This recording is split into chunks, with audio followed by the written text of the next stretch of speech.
Emily left the classroom with her heart still pounding. She told herself it was just another lecture.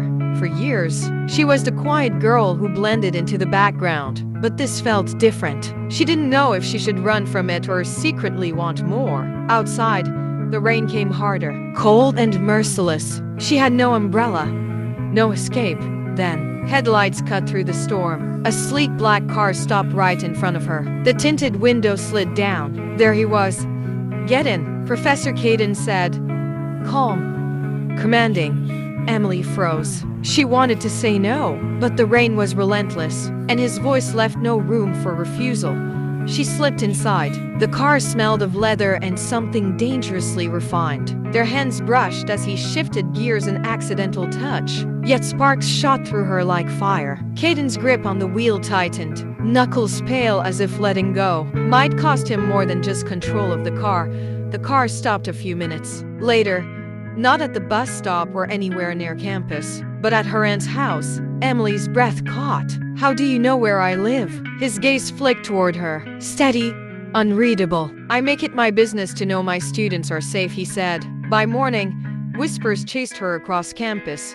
"I saw her in his car last night. A slut. Careful. His reputation isn't exactly clean." Emily's stomach twisted.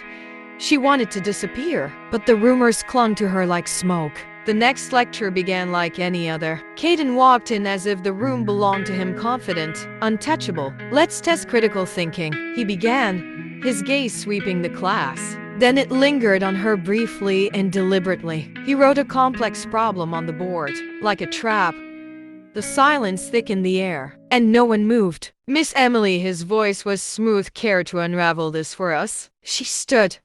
Her hands trembled, but slowly, step by step, she pieced it together. When she finished, Caden's lips curved into something too sharp to be called a smile. "Impressive," he murmured only for her. Relief warmed her cheeks until he turned back to the board. With one swift motion, he crossed out her answer. "Almost perfect," he said, his tone carrying just enough bite to stir the room into whispers. Then, without even glancing her way, he added 2 brutal steps she hadn't seen. The corrected solution gleamed on the board like a blade. Her chest tightened.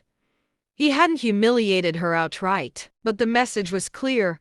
Don't think you're untouchable, not yet. And when his eyes finally locked with hers again, she saw it. A challenge, a warning, maybe even an invitation. Emily's stomach nodded. She'd passed his test and still lost. This wasn't just a lecture anymore. It was a game, and Caden was daring her to play it to the very end.